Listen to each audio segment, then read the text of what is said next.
계시록 14장 1절 보겠습니다. 14장 1절.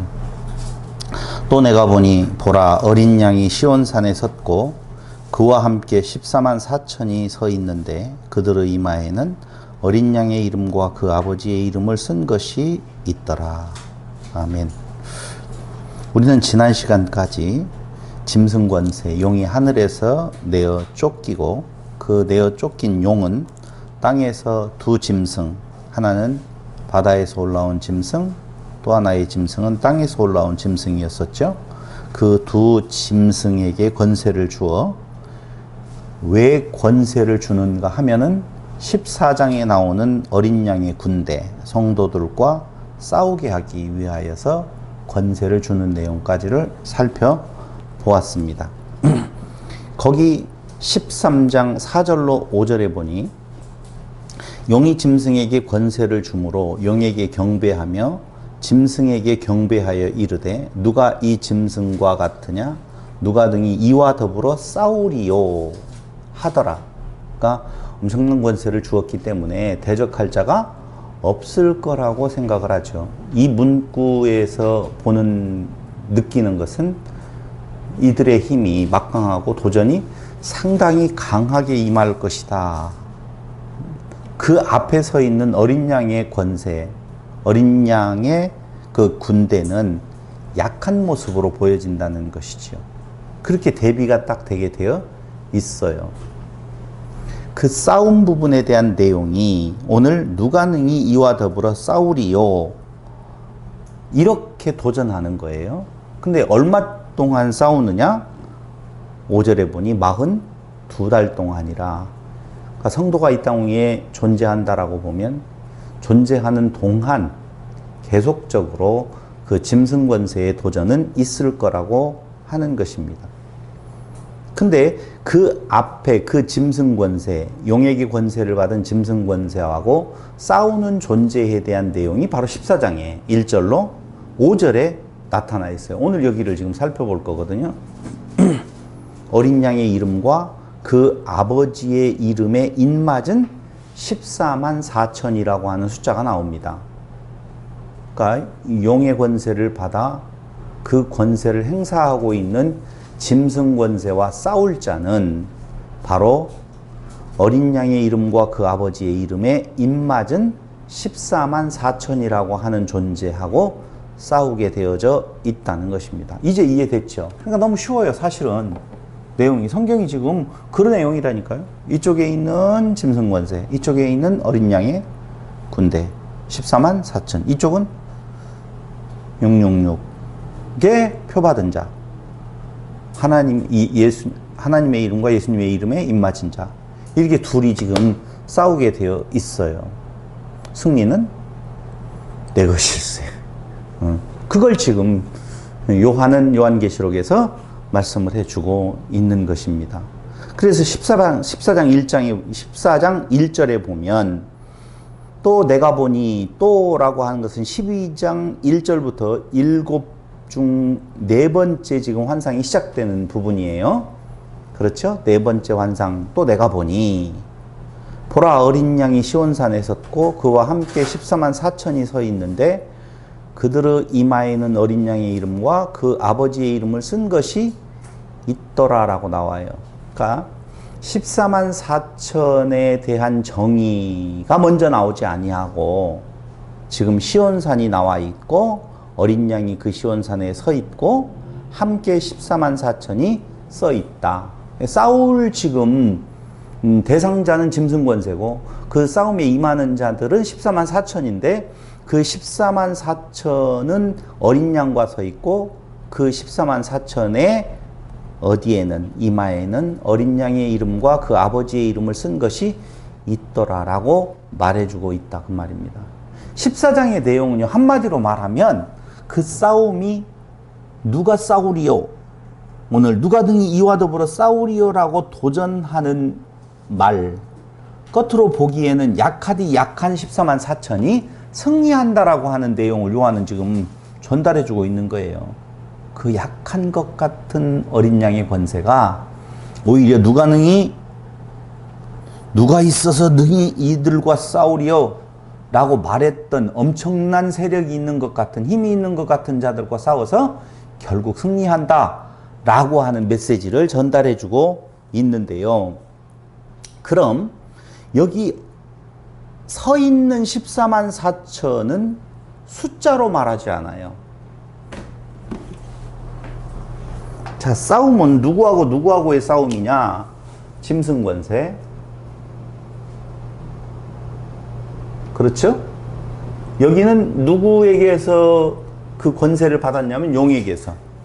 싸움이 누구하고 되어져 있느냐? 14만 4천. 여기는 어린 양 예수. 이렇게 되어져 있어요. 그러면 짐승 권세는 666으로 표현하고 있죠. 요걸 합쳐서 666이라고 이렇게 이야기를 하는데요. 여기에는 숫자로 쓰여지지 않았어요. 그렇죠? 여기는 777 이렇게 안 써져 있단 말이에요.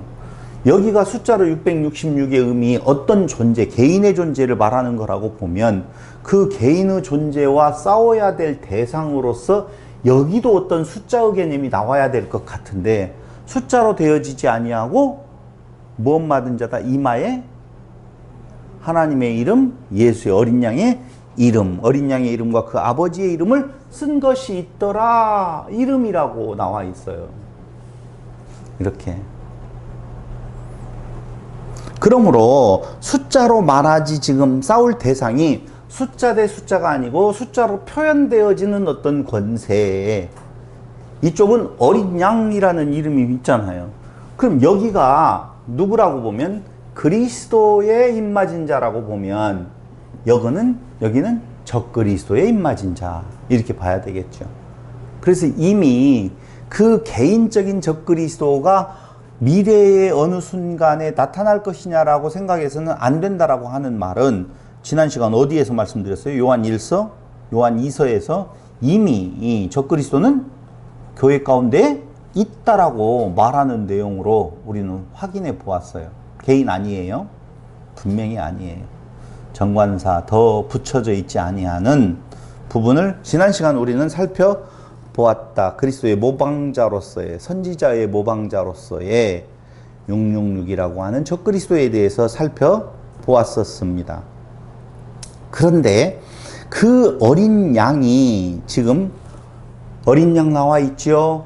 그 다음에 14만 4천 나와 있어요. 존재는. 그런데 그 어린 양이 어디에서 있냐? 시온산에 섰고라고 이야기하잖아요. 시온산이라고 하는 내용. 자, 시온산은 시온과 더불어 더하기 산이라고 하는 두 단어의 합성인데요. 시온이라고 하는 경우가 도대체 구약에서는 어떤 의미가 담겨져 있느냐? 봐봐요. 제가 이번에 요한계시록 666에 대해서 강론하고 난 뒤에 처음으로 댓글이 달렸죠.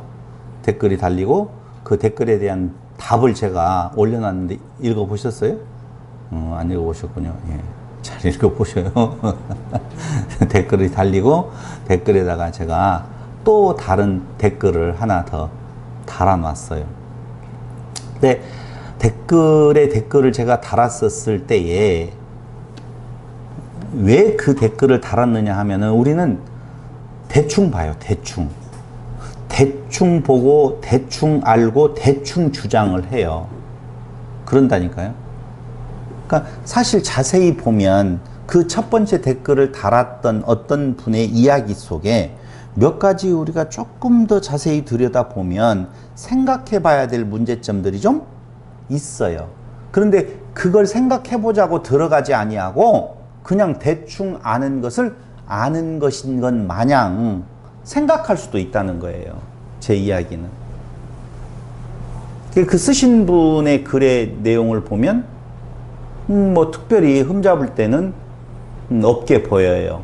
그러나 조금 더 자세히 들어가서 한 번 더 훑어보면 그거에 대한 정확한 답을 가지고 있을까? 라고 하는 생각이 들어간다니까요. 제가 오늘 14장 저 뒷부분에 대한 내용도 강론으로 들어갈까 하다가 안이 들어가고 그것을 위한 서론적인 개념으로만 강론을 하고 나중에 그 17절 이하에서 13절 이하에서 쭉 보면 이제 17절이 나오는데 예리한 낫으로 추수하는 부분에 대한 내용이 나오는데 이게 바로 심판일 것인가 아니면 추수일 것인가에 대한 내용을 여러분들이 깊이 생각해 봐야 될 필요가 있어요. 한 번 정도는 꼭 읽고 연구를 해 보셔야지 그 다음 강론에 많은 도움을 좀 받으리라고 생각을 합니다. 자, 어린 양이 시온에 섰다라고 하니까, 시온산에 섰다라고 하니까 그냥 섰어. 서 있는갑다. 이렇게 생각해 버릴 수 있잖아요. 안 그래요? 아, 지금 뭔가 악한 대적들과 싸우기 위해서 시온산에 섰어. 시온산이야. 그냥 시온산. 시온산은 어디를 말하죠? 이렇게 한 번 정도 더 깊이 생각해 볼 필요가 있다는 거예요. 굳이 왜 시온산에 섰다라고 이야기를 하고 있는 건가? 시온산은 도대체 어떤 산이고 어떤 의미를 담고 있는 건가? 이걸 생각을 해보는 것이 이 요한계시록을 이해하는 14장을 이해하는데 도움이 좀 되어질 수가 있다는 거예요. 그럼 시온이라고 하는 의미는 도대체 무슨 뜻을 가지고 있는 건가? 구약에서 시온은 하나님의 참된 성읍이라는 개념을 가지고 있어요. 뭐라고요? 하나님의 참된 성읍. 구약에서 시온이라고 하는 단어를 검색을 해보면 약 155회 정도 나오는데요. 그 150회 정도 나오는 이 시온이라고 하는 단어는 하나님의 성읍이라는, 참된 하나님의 성읍이라는 의미로 사용이 되어지는 것을 볼 수가 있다는 거예요. 그럼 하나님의 참된 성읍에 성 하면은 누가 계셔요? 왕이 계실 거고, 왕은 하나님이 좌정에 계신다라고 하는 의미가 있다는 거예요. 이해됐어요? 시온, 하나님의 참된 성읍. 하나님의 참된 성읍에는 하나님이 계시고 그 하나님이 계시는 곳에 하나님이 좌정에 계시는 보좌가 있다. 이렇게 생각해 볼 수 있잖아요. 그렇죠? 그런데 지금 이 시온산에, 시온이라고 하는 단어와 산이라고 하는 단어의 합성어 시온에 누가 서 있다고요? 예수님 어린 양이 서 있다. 그 말은 어린 양이 하나님이시다. 예수가 왕이시다. 라고 하는 의미를 담고 있다는 것입니다. 봐봐요. 다른 거 이사야 59장 20절, 요엘서 2장 1절로 3절, 스가랴서 9장 9절을 찾아보면 제가 지금 말씀드린 대로 시온이라고 하는 부분이 나오는데 그 시온은 어떤 곳인 건가? 시편 2편을 한번 보세요. 시편 2편.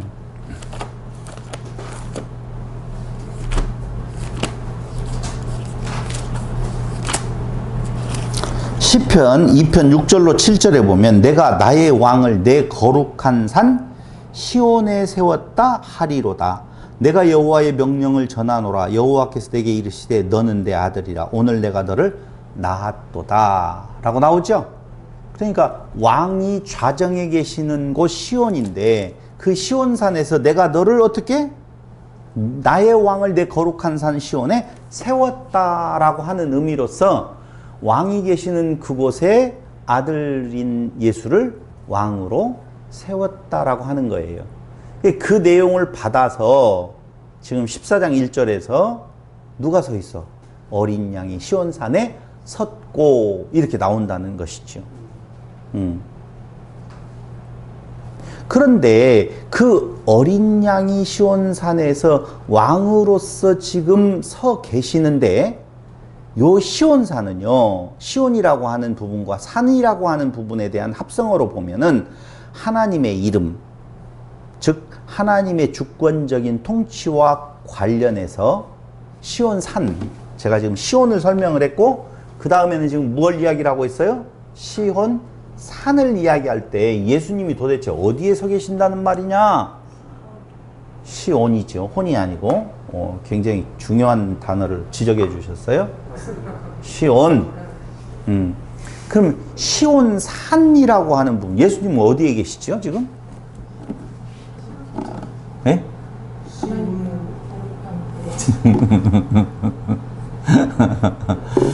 그럼 우리가 너무 고급스럽게 생각하지 말고 그냥 차원을 낮춰서 생각을 하면 내가 너와 항상 함께 하리라 그러시잖아요. 그렇잖아요. 그럼 예수님 우리와 함께 계시잖아요. 예수님이 계시는 곳이 어디래요? 시온산이래요. 그럼 시온산은 어디예요? 성도들과 함께 있다는 말이겠죠. 그 이야기를 하려고 하는 거예요. 자꾸 떨어지지 마요. 별로 예수를 우리와 상관없는 분으로 놓지 말라는 거예요. 다시 볼게요. 예. 시온산은요, 하나님의 이름, 즉 하나님의 주권적인 통치와 관련해서 구원받은 남은 자를 가리키는데 사용되는 단어예요. 구원받은 남은 자. 그러니까 하나님의 이름, 하나님의 주권적인 통치, 하나님의 이름이 있는 곳이 성도들이죠. 그리고 하나님의 주권적인 통치가 임하는 것이 성도들이죠. 구원받은 남은 자를 가리키는데 사용했다라고 할 때 사무엘하 19장 31절 한번 찾아보실래요?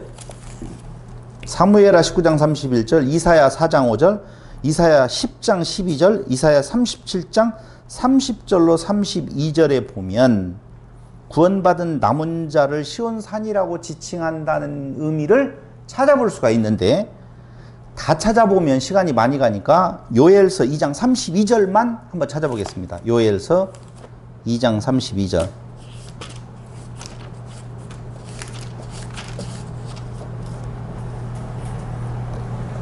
찾으셨습니까? 제가 봉독해 드리겠습니다. 누구든지 여호와의 이름을 부르는 자는 구원을 얻으리니 이는 나 여호와의 말대로 시온산과 예루살렘에서 피할 자가 있을 것이미요. 남은 자 중에 나 여호와의 부름을 받을 자가 있을 것임이니라. 자, 대충 읽어봐도 여기 남은 자 나오죠? 남은 자 중에 나 여호와의 부름을 받을 자가 있을 것입니다. 그 받은 자가 지금 시온산에서 누가 같이 있는 거예요? 어린 양과 같이 있는 거예요. 그러니까 누구든지 여호와의 이름 부른 자는 구원을 얻는데, 이는 나 여호와의 말대로 구원을 얻는 이는 나 여호와의 말대로 시온산과 예루살렘에서 피할 자가 있을 것입니다 라고. 시온산과 예루살렘에서 피할 자. 근데 그 시온산은 결국 남은 자 중에 나 여호와의 부름을 받을 자가 있다라고 하는 요 요엘서와 아까 이야기했던 이사야서라든가 그리고 또 사무엘서라든가 이런 데에 보면 바로 구원받은 남은 자를 지칭을 할 때에 그곳이 어디라고요? 시온산을 가리키는 경우가 있다라고 하는 것입니다. 자, 보세요. 사도행전 2장 17절로 21절 중에 다 읽을 수는 없고 사도행전 17장 21절에 보면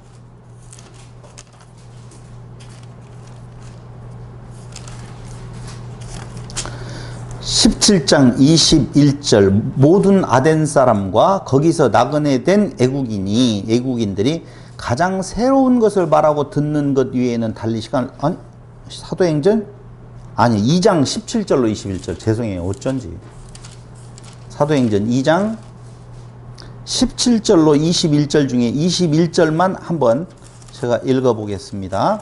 누구든지 주의 이름을 부르는 자는 어떻게 구원을 받으리라. 아까 주의 이름을 부르는 자 나왔었죠. 요엘서에서 거기 나오는 내용 볼 수 있고요. 또 하나 히브리서 12장 22절로 23절 히브리서 12장 22절로 23절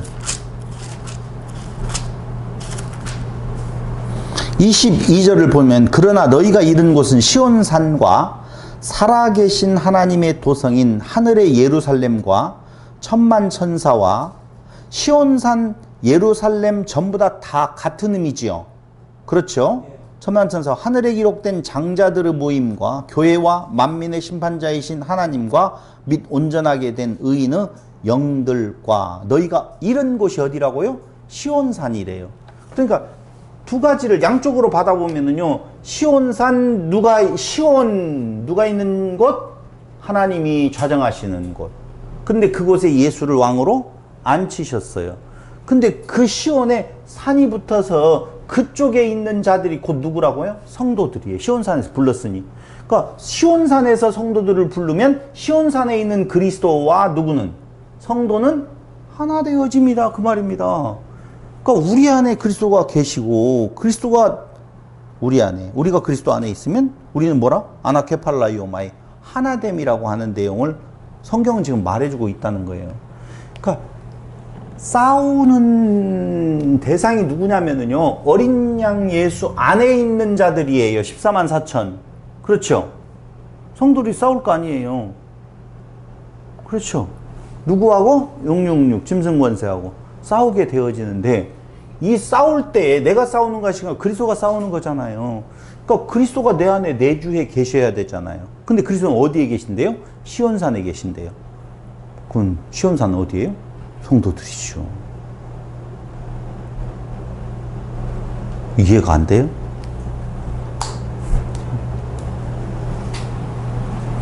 이해가 돼야죠. 예수님 어린 양은 어디에 계신다? 시온산에 계신다. 무엇으로 계셔요? 왕으로 계셔요. 그럼 싸움 누가 하셔요? 왕이 하셔요. 그래서 구약 성경에 있어서 왕을 세워달라고 이야기할 때 왕은 없다라고 하는 내용이잖아요. 하나님이 왕이시다. 그리스도가 왕이시다. 이스라엘, 영적 이스라엘 성도들. 그 안에 거기가 곧 그리스도가 계시는 시온 산이 되어지는 거예요. 그러니까 우리 싸움이에요. 우리 싸움. 그때 그 성도들도 싸우고 지금의 우리들도 싸우고 이후의 성도들도 계속적으로 적그리스도와 싸움이 일어나게 되어지는 장소가, 여러분, 죄송한 말씀이지만 저기 상관없는 저쪽에 어느 장소가 아마겟돈이라고 하는 곳에서 모여가지고 거기에 싸움이 일어나는 것이 아니라 우리 안에서 치열하게 싸우는 거예요. 봐봐요. 666 거짓 그리스도는 나타를 해하려고 예수 앞에 나타났잖아요. 그렇죠? 예수 앞에 나타났는데 그 나타나서 나타나서 싸움을 거는 것이 어떤 외적인 장소 부분에서 그 싸움이 일어나는 것이 아니라 그리스도 안에서 일어난다고요. 하나님과 같이 되어라. 지금 그 싸움이 치열하게 지금 일어나고 있는 내용을 요한은 말해주고 있는 건데, 자꾸 나는 놔둬버리고 다른 어떤 특별한 장소와 특별한 시기와 특별한 사람으로 몰아놓아버리고 나는 거기에서 가만히 빠져버린다니까요. 성경은 그러려고 요한계시록 쓰여진 거 아니라니까요. 철저하게 당시의 성도들에게 해당되는 이야기고 지금 우리들에게 해당되는 이야기고 이후의 성도들에게도 다 해당되는 이야기를 생각을 해야지, 이게 어떤 특별한 사건을 말해주고 있는 것처럼 가서는 정말 요한계시록을 우리에게 주신 의미와 목적이 사라져버리고 말더라라고 하는 것입니다. 성도의 소망의 대상인 하늘의 성, 그렇죠? 시온산이라고 하는 내용이요. 그리스도가 같이 계신 곳, 그리스도만이 있는 곳이에요. 그래서 이미 성도 안에 임한 부분, 그래서 성도 안에서의 치열한 싸움이 일어난다니까요. 성도 안에서. 그래야지 요한계시록이 우리와 상관이 있고 모두 다 상관이 있는 내용이 되어지는 것이죠. 자, 정리해 볼까요? 시온산, 하나님의 임재의 장소에 예수 그리스도가 있어요. 예수 그리스도는 어디에 있다고요? 성도들 속에 있다. 교회 안에 계신다. 거기가 어디라고? 시온산이다 라고 하는 거예요. 그래서 그 시온산에 14만 4천이 서 있다라고 말해요. 14만 4천. 그래서 성도는 뭐예요? 거룩한 물이 교회지요. 그 교회의 숫자가 몇 만이라고요? 14만 4천이에요. 근데 여기에서 우리가 알아야 될 것은, 우리가 이제까지 공부할 때 14만 4천은 모든 성도라고 이야기했잖아요. 그렇죠? 교회 모든 성도라고 했는데 좀 이상하네. 왜냐하면 밑에 보면은 4절, 이 사람들은, 그 14만 4천에 대한 이야기가 나오는데요, 사람들은 여자와 더불어 더럽히지 아니하고 순결한 자라 어린 양이 어디로 인도하든지 따라가는 자며 사람 가운데에서 속량함을 받아 처음 익은 열매라고 나오죠. 그렇잖아요. 네. 처음 익은 열매라고 나온다라고 보면 나중 익어야 될 열매가 있다는 거 아니에요. 제가 말을 하면 따라오면서 대답을 같이 해주셔야 돼요. 봐봐요. 14만 4천이라고 했는데 어린 양과 같이 서 있는 성도들 14만 4천인데 그 성도들 14만 4천을 4절에서는 처음 익은 열매로 지금 묘사하고 있다고 표현하고 있다고요. 그럼 처음 익은 열매가 있으면 나중 익을 열매가 있잖아요. 그럼 14만 4천 플러스 뭐가 되어져요? 알파가 되어질 거 아니에요. 나중 익은 열매까지. 그렇죠? 그러면 앞에서 이미 14만 4천을 모든 성도의 총합으로 이야기했다라고 보면 14만 4천 플러스 알파 처음 익은 열매 말고 나머지를 이야기를 해서 여기는 14만 4천이라 28만 8천이라고 하든지 뭐 나와야 될 거 아니냐. 그게 잘못된 거 아니냐. 이렇게 생각해 볼 수도 있다니까요. 그렇죠? 문제 제기해 놓고 조금 후에 이 문제에 대해서는 쉽게 여러분들에게 설명해 드리도록 하겠습니다. 자, 여기에서 말하고 있는 14만 4천 이것은 봐봐요. 예수님께서 14만 4천과 지금 같이 서 있어요. 현재 보이고 있어요. 그런데 그 14만 4천은 언제 제가 한번 이야기했죠? 구약의 성도들을 가리킨다라고 이야기를 했을 겁니다. 구약의 성도 14만 4천이에요. 처음 익은 열매 당시에. 그런데 문제는 이 14만 4천 더하기 신약의 성도를 합치면 어떤 숫자가 나오느냐? 14만 4천이 나오는 거예요. 무슨 소리냐? 수개념에서 14만 4천 더하기 0이면 14만 4천이어도 플러스 알파 나중 익은 열매가 있으면 14만 4천이 당연히 넘어가야 되는데 왜 14만 4천이냐? 14만 4천 숫자는요. 그 숫자에다가 어떤 숫자를 더할 때에 나오는 숫자는 더하기 숫자가 아니고 성도의 통칭이에요. 계시록 7장 4절과 동일한 의미로서의 성도들의 통칭이 14만 4천이에요. 그래서 이게 그냥 일반적인 숫자라고 보면이야 더해지면 더 많이 되겠지만 14만 4천은 무슨 수라고요? 상징수라고 분명히 말해야 된다 그 말이에요. 그러니까 누구든지 14만 4천이 실질수라고 이야기를 한다라고 보면 오늘 이들을 처음 익은 열매로 했으니 나중 익은 열매까지 합쳐지면 성도의 수는 더 많아진다 라고 해야지 맞아요. 근데 그렇게 말 안 하거든요. 그러니까 14만 4천은요 더해져도 14만 4천 빼줘도 14만 4천 성도들의 통칭이 몇 명이라고요? 14만 4천. 그래서 오늘 공식 하나 14만 4천 더하기 알파는 얼마가 나와요? 14만? 이제 한글로 써야지 이제. 여기는 이제 한글로 몇 명이 도로 나오느냐? 14만 4천이 나온다 라고 하는 거예요. 그들과 어린 양 예수는 함께 있다라고 보시면 되겠어요. 그러니까 이때 지금 요한이 보고 있는 내용은 구약의 성도들과 같이 봐봐요. 이게 이제 중요한 갈림길이 하나 되어지는데 여러분 어린 양 예수가 성도들과 같이 있게 되어진 동기는 그 과정은 보면 피 흘림을 통해서 같이 있게 되어지는 거거든요. 그렇잖아요. 그 예수님의 피 흘림은 당시에는 그 보여질 때에는 구약의 성도들과 같이 하지만 통합적으로 놓고 보면 신약의 성도들에까지 다 합쳐져서 피 흘림에 대한 숫자로서의 몇만이 되어지느냐? 14만 4천이 되어진다라고 하는 것을 아셔야 돼요. 그러니까 시온산에서 여러분 이제 아까 이야기했던 대로 14장 저 뒷부분에 가서 14장 몇 절인가요? 거기가 14장 17절로부터 나오고 있는 요 추수 부분에 대한 예리한 낫을 가지고 추수해 가지고 포도주즙 틀에다가 던져버렸더니 포도주가 막 흘러나와서 얼마에까지 펼쳐지더라? 1600 스타디온이라고 나오죠? 1600 스타디온에 퍼졌다. 1600 스타디온이면은요, 약 300km 정도 되어져요. 서울에서 어느 정도? 광주? 조금 못 가서 정읍? 뭐 이 정도로 되어질 수 있는 거리예요. 그 정도로 포도즙 틀에서 흘러나오는 포도즙이 그 정도로 퍼지더라라고 하는 내용이에요. 이걸 한쪽에서는 심판으로 봐요. 악인들의 심판. 한쪽에서는 추수로 보거든요. 추수로 본다라고 하는 내용 쪽에다가 마음을 두고 보면 무엇을 통해서 추수가 이루어지는 건가? 성 안에서 이 포도주 틀에서 즙이 나오는 것이 아니에요.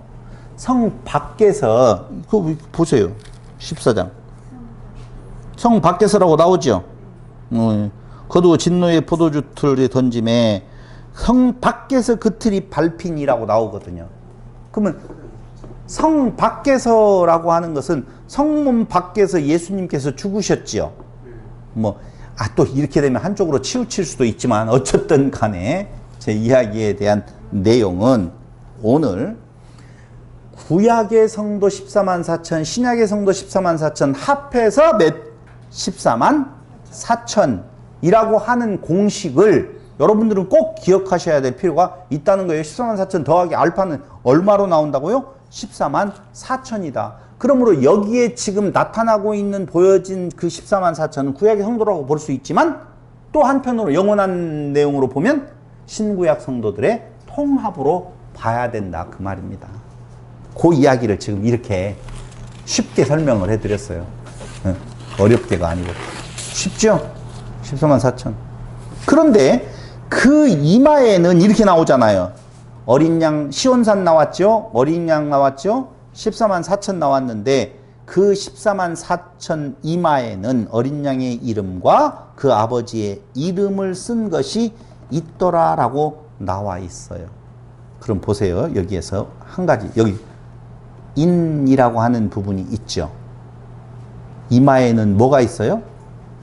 이름 있잖아요. 어린 양의 이름, 아버지의 이름. 그걸 뭐라고 말해요, 우리는?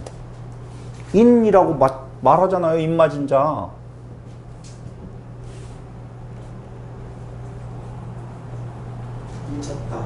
인쳤다라고 할 때 그 말을 지금 하잖아요. 그러니까 인은 따로 있고 또 어린 양 예수의 이름과 아버지의 이름 또 있고 그런 것이 아니라니까요. 그러니까 인을 쳤는데 그 인이 바로 뭐라고 되어 있다고요? 어린 양의 이름과 아버지의 이름이 새겨져 있는 거라고 있는. 그러면 인을 찍었다라고 하는 말은 어떤 의미를 두고 있는 건가? 하나는 소유, 그렇죠? 소유는 보호와 그리고 그 보호한 자들을 통하여서 증인의 역할을 감당할 능력을 주시는 거예요. 왜 예수님께서 그 14만 4천의 이마에 이름의 인을 찍으시는 건가? 첫 번째, 너는 내 것이다. 보호하겠다라는 의미가 있고, 먼저 믿게 한 자의 의미는 뭐라고 그랬어요? 증거, 증인으로서의 역할을 감당할, 내가 널 인정해. 라고 하는, 너의 입에서 나오는 것은 내 말이야. 라고 하는 부분에 대한 두 가지의 의미를 담고 있다니까요.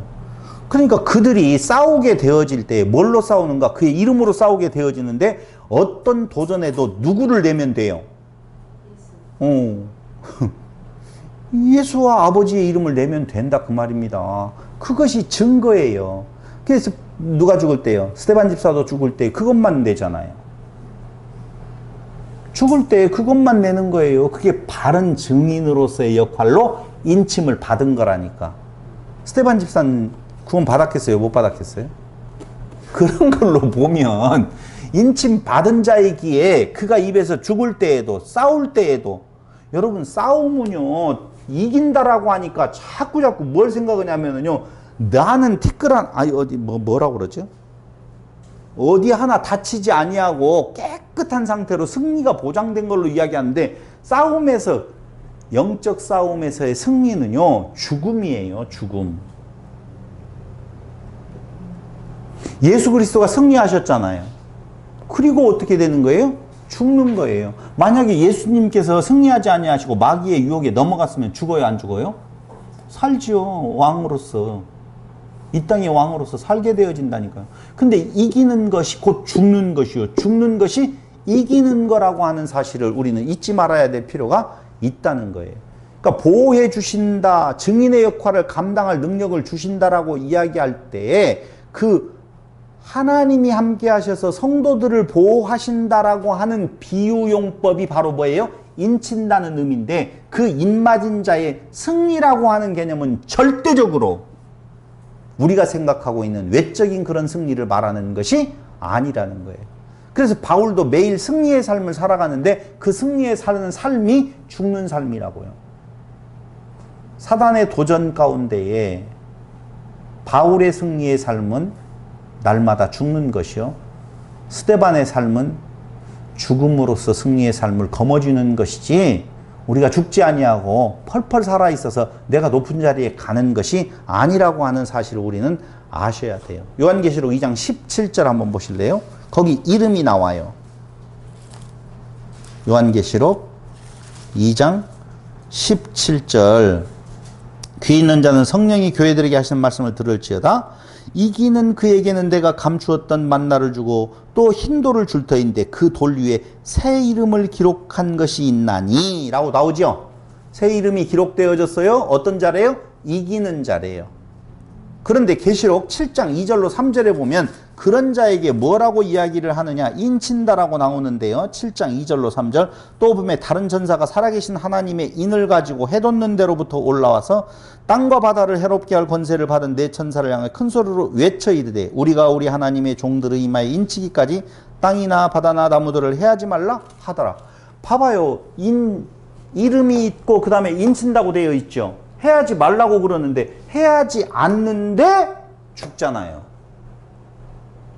그러니까 요한계시록을 잘못 생각하면은요 마지막 때 어떤 전쟁이 일어나게 되어지는데 그들로부터 내 육체가 보호받는 의미로서의 승리, 인침받음 이렇게 생각하는 것이 잘못되었다 그 말이에요.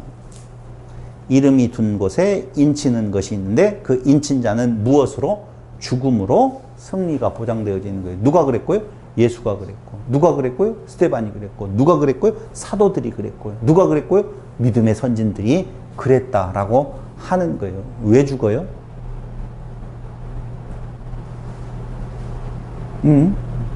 갑자기 띵해요? 왜 죽어요? 아니요. 예수의 이름을 인하여 죽는다고 그러잖아요. 너희가 내 이름을 인하여서 핍박과 환난과 죽음 가운데 이르게 되어진다 그러잖아요. 그렇다니까요. 그러니까 예수의 이름을 전하면 승리가 보장되었다라고 해서 잘 먹고 잘 사는 것이 아니에요. 절대 그럴 수가 없어요. 싫어해요. 그래서 예수님도요 그걸 받아들였으면요 이 땅에서 그렇게 처참하게 안 죽어도 된다니까요. 근데 처참하게 죽는 모습을 보여줘요. 스데반도 아니요 나는 안 믿을게요.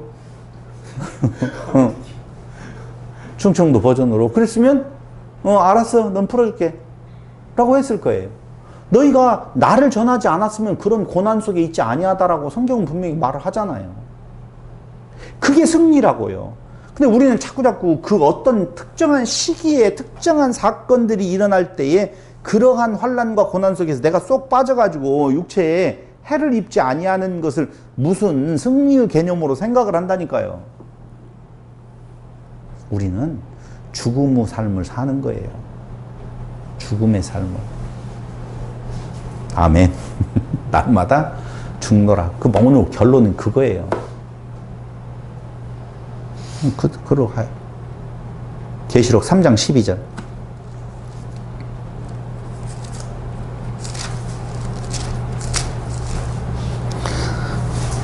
이기는 자는 내 하나님 성전의 기둥이 되게 하리니 그가 결코 다시 나가지 아니하리라. 내가 하나님의 이름과 하나님의 성 곧 하늘에서 내 하나님께로부터 내려오는 새 예루살렘의 이름과 나의 새 이름을 그 위에 기록하리라. 여러분 우리는 저 뒤에 20장 이후에 가서 보면 하늘에서 새 예루살렘 성전이 내려온다고 그러잖아요. 누구다? 성도들이라고 그러잖아요. 이기는 자에게는. 어떤 자에게? 죽는 자에게는. 큰일 났다. 우린 그런 순교의 기회가 있어요, 없어요? 없잖아요. 그럼 우리는 새 예루살렘으로 내려올까, 못 내려올까? 내려온다고 이야기했어요. 그게 뭐예요? 목배임 당하는, 날마다 죽는, 자기를 부인하는, 그게 승리의 길이라고요. 이 땅 위에서는 낮아지고 죽으나 하나님의 나라에서는 높아진다라고 하는 내용을, 그냥 그 단순한 진리를 지금 굉장히 뭐 복잡한 듯한 내용으로 써져 있지만은요, 그게 그렇게 복잡한 것이 아니라는 것이지요. 계시록 22장 3절로 4절 보세요. 다시 저주가 없으며 하나님과 그 어린 양의 보좌가 그 가운데 있으리니 그의 종들이 그를 섬기며, 비슷하죠 지금 14장 내용과. 그의 얼굴을 볼터이요 그의 이름도 그들의 이마에 있으리라 이렇게 나오잖아요. 그들의 이름도 이마에 있으리라. 요 내용이 지금 마지막 때 아니에요. 그렇죠.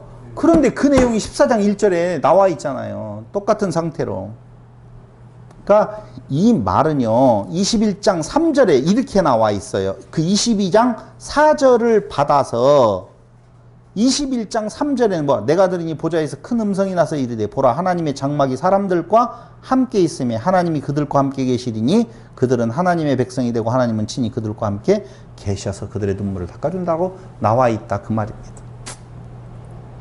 이렇게 정확하게 이마에는 뭐뭇이 있더라라고 표현되어지고 있는 14장 1절에 대한 내용은 보호와 증인의 역할을 감당할 능력을 주신다는 거예요. 그게 뭐라고요? 이기는 것인데 그게 죽는 거라고 말씀을 드렸잖아요.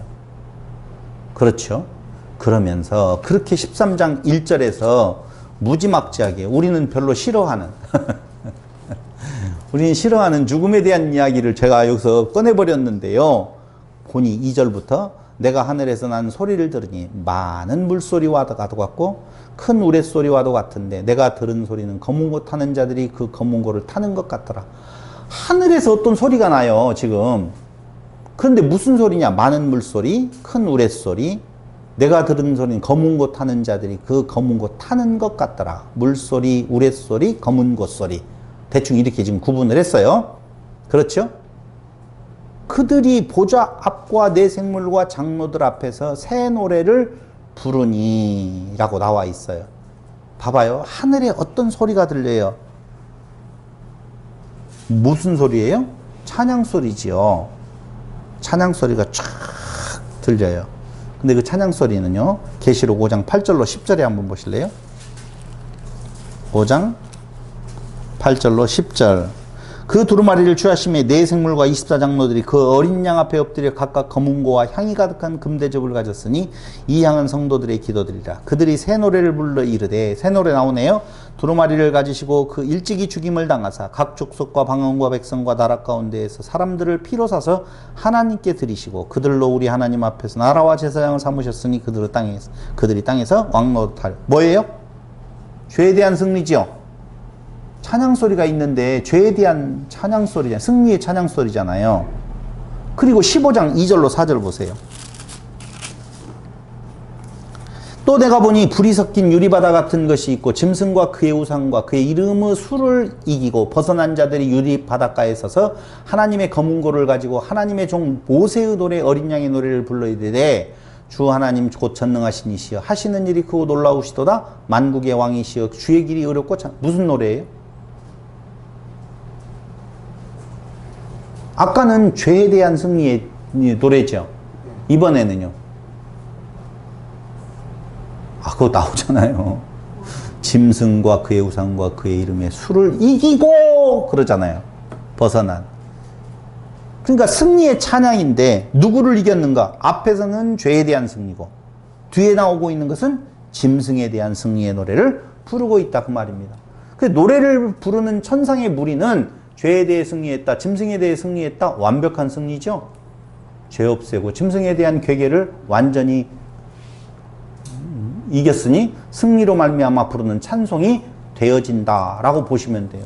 그래서 그 노래를 무슨 노래라고 하냐? 14장 3절에 새 노래를 부르니 라고 나오는 거예요. 새 노래. 그건 새 노래는 원수를 이기신 하나님의 승리에 대한 찬송으로서의 표현과 하나님의 창조 사역에 대한 감사도 포함되어 있는 거예요. 여러분 누누이 이야기하지만은 원수를 이기고 하나님이 승리하셨다라고 하는 내용은 하나님의 창조 사역이 그대로 이루어졌다라고 하는 의미를 가지고 있다고 그랬잖아요. 그래서 우리는 성경을 무엇로 본다고요? 창조사로 본다고 그랬잖아요. 그러니까 최종적인 창조사는 바로 죄에 대한 승리, 짐승에 대한 승리로 이루어지는 내용이에요. 그렇기 때문에 이 찬송에 대한 내용은 원수를 이기신 하나님에 대한 승리고 하나님의 창조 사역에 대한 감사. 시편 33편 3절을 보실래요?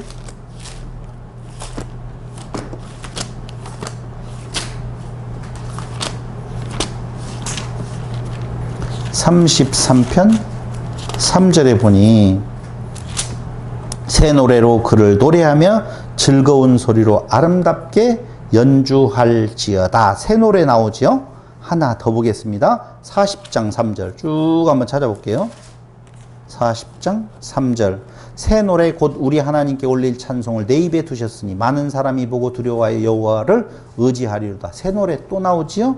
또 하나 더 찾아볼까요? 96장 1절 96편 1절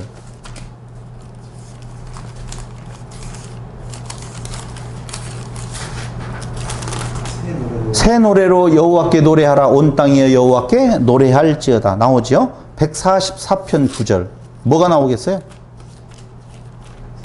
새 노래가 당연히 나오죠. 지금 새 노래만 찾아가니까 144편 몇 절?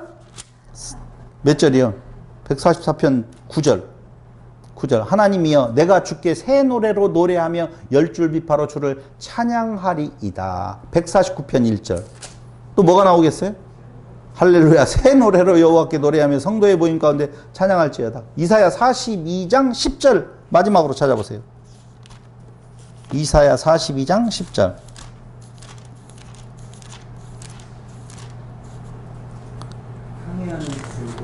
예. 섬들과 거기에 사는 사람들아 여호와께 새 노래로 노래하며 땅 끝에서부터 찬송하라. 새 노래 나오죠? 그러니까 그냥 노래가 아니에요. 일반 노래가 아니에요. 요새 흔히 트로트 가요 열전인가 이런 거 해가지고 뭐 새롭게 노래를 지은 노래가 아니라 이건 두 가지라고 그랬죠? 하나는 원수를 이기신 하나님의 승리에 대한 노래요. 두 번째로는요 창조 사역의 완성, 창조 사역에 대한 감사의 새 노래를 말한다 그 말입니다. 근데 그게 많은 물소리, 큰 우레소리라고 이야기를 하는데 계시록 19장 6절에 보면은요. 계시록 19장 6절에 보면 또 내가 들으니 허다한 무리의 음성과도 같고 많은 물소리와도 같고 큰 우레소리와도 같은 소리로 이르되 할렐루야 주 우리 하나님도 전능하신 이가 통치하시도다 이렇게 나오거든요. 그러니까 19장 2절에 보면은요. 누구에 대한 심판이 나오는 건가? 거기에 음녀에 대한 심판이 나오게 되어지는데요. 이 일 후에 내가 들으니 하늘에 허다한 무리의 큰 음성 같은 것이 있어 이르되 할렐루야 구원과 영광과 능력이 우리 하나님께 있도다. 그의 심판은 참되고 의로운지라. 거기 음행으로 땅을 더럽게 한 큰 음녀를 심판하사 자기 종들의 피를 그 음녀의 손에 갚으셨도다. 큰 음녀의 심판의 결과로 임하게 된 하나님의 승리의 통치가 언급되어져 있는데요. 거기에서 19장 6절에 그렇게 나오는 거예요.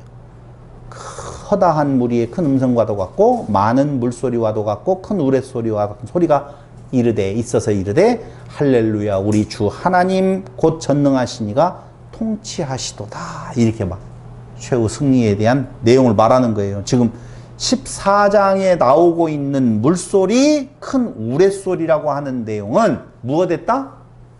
앞에 대단한 누가 이와 더불어 싸우리요라고 하는 대단히 당당한 그 짐승 권세에 대해서 아니다. 이미 승리했다라고 하는 내용을 선포하고 있는 거예요. 두려워할 거 없는 거예요. 이 땅 위에서는 너희가 낮아지고 죽고 사망에 이르지만 종국에 최종적인 승리는 너희에게 보장되어져 있다는 것이지요. 그런 거예요. 그러니까 지금 우리에게 해당되는 말씀이라니까요. 그때 그 당시에 성도들에게 해당되는 말씀이고요. 그러니까 우리는요 지금 누구의 도전을 받고 있는 거예요? 짐승권세. 특히 땅에서 올라온 짐승권세의 도전을 받고 있는 것이죠. 거짓, 말로 호리는 어떤 부분이 있어요. 거기에 계속 높아져라, 높아져라, 높아져라 라고 이야기할 때 아니야. 그걸 어떻게 알았어요? 그리스도의 죽음을 통해서 알았잖아요. 그러니 바울이 높아지려고 하는 사단의 그 유혹, 거기에 지지 아니하는 날마다 죽는 싸움의 승리, 죽음으로 승리하는 부분에 대한 노래를 하는 것처럼 여기 승리했다 라고 하는 찬양 소리가 울려 퍼지고 있는 거예요. 얼마나 그 찬양 소리가 컸으면 많은 물소리, 큰 우레소리 같다고 했겠어요. 숫자가 많다는 거예요, 적다는 거예요? 제가 혼자 찬양해봐야 큰 물소리, 큰 우레소리, 많은 물소리, 큰 우레소리라고 할 수가 없겠지. 몇 명이 부르는 찬양 같아요? 14만. 아, 그렇죠. 14만 4천 명이. 근데 그 14만 4천이 엄청나죠. 계시록 5장 9절에 보면 이런 말 나와요. 요한계시록 5장 9절에 보면 5장 9절 그들이 새 노래를 불러 이르되 두루마리를 가지고 그 인봉을 떼기에 합당하시도다. 일찍이 죽임을 당하사 각 족속과 방언과 백성과 나라 가운데서 사람들을 피로 사서 하나님께 드리셨다라고 나오죠. 자기 피로 사신 자들이야고 나오잖아요. 그렇죠. 자기 피로 사신 자들 얼마나 감동이 있으면은 노래를 부르게 되어지는데 많은 물소리, 큰 우레소리와 같이 빰빰빰빰 울려 퍼지더라 그 말이에요. 승리했다는 거예요. 승리. 그러면서 14장 4절로 넘어가 보면 이제 4절로 넘어가 보면 근데 그런 찬양을 부를 땅에서 속량함을 받은 14만 4천밖에는 능히 이 노래를 배울 자가 없더라고 나오죠? 그렇죠? 맞다니까요. 죽음으로 부르는 찬양 소리를 누가 좋아하겠어요? 이게 그리스도의 피로 말미암아 속량함을 받은 14만 4천만이 그 의미를 알고 그 노래를 좋게 부른다니까요. 좋게 부르. 14만 4천은 4절에 보면 이 사람들은 여자와 더불어 자 14만 4천 명에 대한 내용이 거론되어지는 3절에 이어서 이 사람들 14만 4천은 어떤 사람들인 건가? 한마디로 말하면 어린 양을 따르는 자들이에요. 근데 그들은 여자와 더불어 더럽히지 아니하고 여자와 더불어 더럽히지 아니했다는 말은 그 대상이 남자라는 말이에요? 여자라는 말이에요?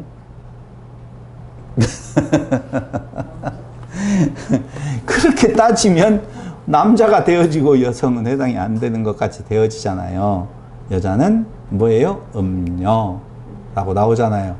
그러니까 여기에서 더럽히지 여자와 더불어 더럽히지 아니했다라고 하는 말은 그 말하는 인간적인 간음 이런 것을 말하는 것이 아니라 음녀라고 하는 짐승권세 적그리스도와 더불어서 더럽혀지지 않았다라고 하는 거예요. 그러면 그들과 더불어서 더럽혀지지 않았다는 말은 도대체 어떤 의미를 가지고 있는 건가 라고 보면 여자와 더불어 더럽히지 아니하고 순결한 자래요. 여자는 뭘로 꼬셔요? 음녀는?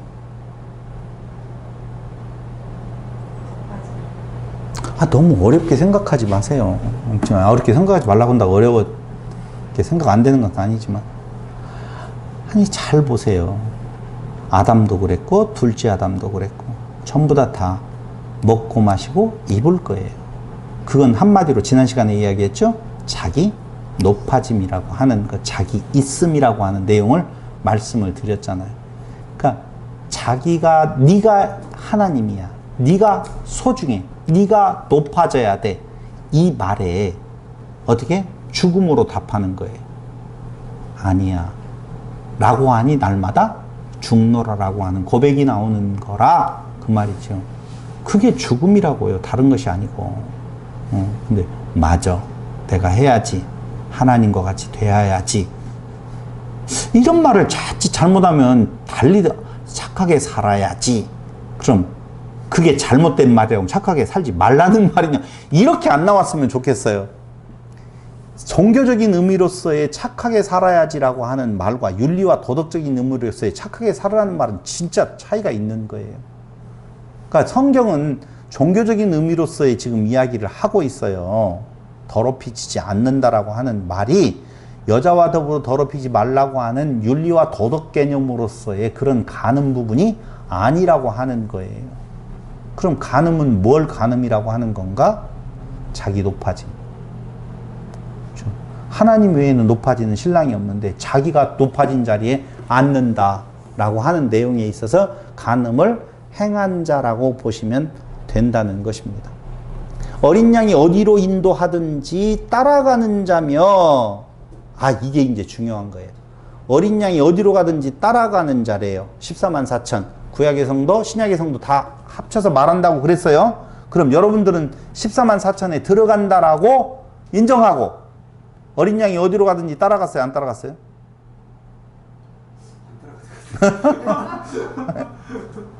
따라갔어요? 안 따라갔어요? 네, 그게 늘 고민입니까? 어린 양을 따른다라고 하는 말이 도대체 무엇인가 라고 하는 내용을 봐야 돼요. 그러니까 우리가 어린 양을 따라간다라고 하면 벌써 윤리와 도덕으로 가요. 거룩한 자기의 생각을 한번 가져본다니까요. 한번 보세요. 마태복음 4장 19절.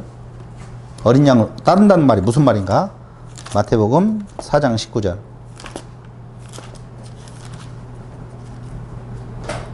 말씀하시되 나를 따라오라. 내가 너희를 사람을 낚는 어부가 되게 하리라. 나를 따라오라고 하시죠. 1번 나왔어요. 나를 따라오라. 두 번째 8장 22절. 예수께서 이르시되 죽은 자들이 그들의 죽은 자들을 장사하게 하고 너는 나를 따르라 하시니라. 따르라고 하시죠. 9장 9절.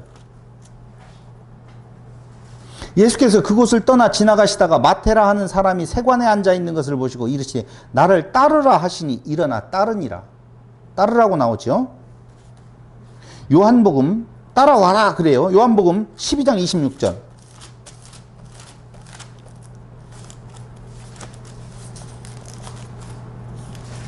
(12장) 26절에 보니 이런 말이 나오네요. 사람이 나를 섬기려면 나를 따라 나 있는 곳에 나를 섬기는 자도 거기 있으리니.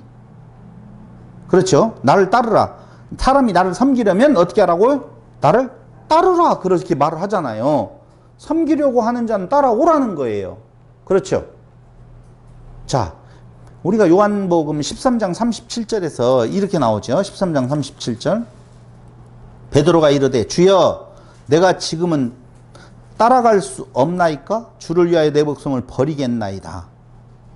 내가 따르겠다고 말하죠. 그렇죠? 따르겠다고 말하니까 예수님께서 안 돼. 그러면서 요한복음 21장 19절.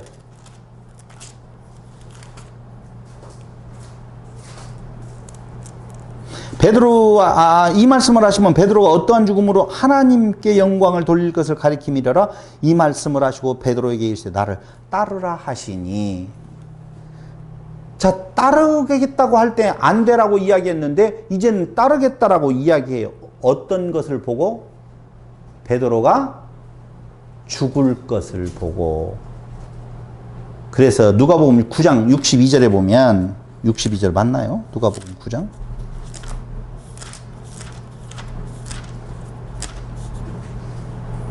(62절에) 보면 예수께서 이르시되 손에 쟁기를 잡고 뒤를 돌아보는 자는 하나님의 나라에 합당하지 아니하리라 하시니라. 돌아보는 자, 따르지 아니하고 자기 일에 가는 자. 근데 이 말이 무슨 말이냐면요, 신경 쓰지 말고 너는 나를 따라와야 된다 그 말. 세상 일에 신경 쓰지 말고 나를 따라오라 그 말이에요. 그럼 그거 뭐예요? 따라오는 것은 따라가는 것 같이 안 됐잖아요. 지금 쭉 따라오라 따라오라 따라오라. 결국 나를 따라와야 된다라고 이야기하는데 따라갈 수가 없어요. 답 하나 있는데. 마태복음 16장 24절. 벌써 눈치챘죠? 마가복음 8장 34절, 누가복음 9장 23절 똑같아요. 똑같은데 거기 마태복음만 찾아보겠습니다. 16장 24절. 찾으셨죠? 벌써? 24절 다 같이 시작. 이에 예수께서 제자들에게 이르시되 누구든지 나를 따라오려거든 자기를 부인하고 자기 십자가를 지고 나를 따를 것이니라. 자기를 부인하고 라고 하는 내용이에요. 자기를 부인하고 그게 죽음이에요. 나를 따라간다는 것이 다른 것이 아니에요. 자기를 부인하는 거예요. 그게 계속적으로 바울이 뭐 하는 거예요? 죽음에 나아가는 자기를 부인하는 태도라 그 말입니다. 그럼 자기를 부인한다라고 하는 이 말이 바로 어떤 자라고 여기 분명히 표현하고 있느냐? 따라가는 자며 사람 가운데 속량함을 받아 처음 익은 열매로 하나님과 어린 양에게 속한 자들이니 그 입에 무엇이었고? 거짓말이었고 흠이 없는 자들이러라 라고 이야기를 하고 있잖아요. 거짓말이 없대요. 흠이 없대요. 우와, 이런 법이 어디가 있어. 거짓말이 뭐가 거짓말이요? 아니, 거짓말이 그 말이 거짓말이 없다고 나오잖아요. 날 따르는 자는, 자기를 부인하는 자는 거짓말이 없대요. 뭐가 거짓말이에요? 사단이 옆에서 하나님이 돼. 하나님 된다? 이게 거짓말이잖아요. 그러니까 네 의를 세우라고 하는 것이 거짓말이라고요. 그러니까 내 의 없다고 말하는 것이 거짓말이 없는 것이에요. 자기를 부인하는 거라고. 자기를 부인하는 것, 거짓말이 없는 것, 예수를 따르는 자. 나 혼자 돼요? 안 돼요. 그래서 나 혼자 안 된다. 내가 따르겠나이다 할 때 네가 나를 따라 3번 부인한다? 라고 이야기하면서 너가 어떻게 한다? 짐 지우고 나를 따르게 내가 해버리겠다라고 하는 내용을 말하는 거예요. 그것이 바로 최종적인 승리에 대한 약속. 오늘 요한계시록 14장 1절로 몇 절까지? 4절인가요? 5절인가요? 5절까지에 대한 내용이 말해주는 내용이에요. 그때 이제 6절부터 시작을 해가지고 마지막 절까지 제가 아까 숙제 내줬어요. 도대체 그 추수는 심판이냐? 아니면 추수로서의 내용을 말하고 있는 거냐? 뒤에 부분. 여러분들이 한번 살펴보고 오시면서 다음 시간 말씀을 계속 드리도록 하겠습니다. 그러니까 14만 4천이든 666이든 이런 모든 것들에 대한 내용은 그 어느 시기에 저 끝에 있을 일이 아니라 당시에도 있었고 지금도 있는 거예요. 그 당시에 이제 2대 6절부터 가보면 바벨론이라고 하는 내용이 나오거든요. 그때 바벨론은 누구를 가리키는 거예요? 로마를 가리키는 거예요. 로마를 가리키면서 실질적인 도전이 그들 앞에 있다라고 하는 내용들을 가지고 지금 계속적으로 풀어가는 그들에 대한 심판, 성도들에 대한 추수에 대한 내용들을 다시 살펴보면서 666 어려운 거 아니에요? 666은 어디에서 활동해요? 교회 안에서. 666은 어디에서 활동해요? 내 안에서. 계속적으로 나를 높이려고 하는 시도가 지금도 일어나고 있다. 그것이 무서운 거예요. 외부적인 압력이 무서운 것이 지금의 그때 당시에는 바벨론이라고 하는 외부적인 압력, 로마의 압력도 있었고 힘들었죠. 지금은요 그런 압력은 없지만 내 안에서 치열하게 싸우는 말씀으로 나를 하나님 되게 만들려고 하는 하나님 자리에 올라가게 거짓말하는 자로 만들려고 하는 그 적그리스도의 그 땅짐승 권세에 대한 도전이 심각하게 있다. 지금 우리 보고 싸우는 데 있어서 승리가 보장되었다라고 하는 힘을 주는 것이지 우리하고는 상관없이 저 미래에 있을 어떤 일에 대한 사건에 대한 내용을 예언하고 있는 거 아니다라고 하는 것 다시 한번 확인해 드리면서 오늘 말씀 마칩니다. 기도드리겠습니다. 고마우신 아버지 하나님 은혜와 사랑을 진실로 감사드립니다.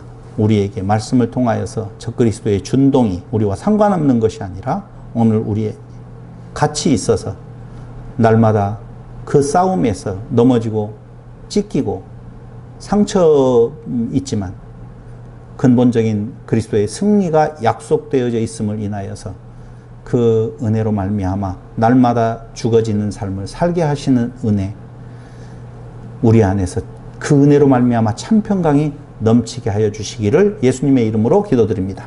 아멘. 마쳤습니다.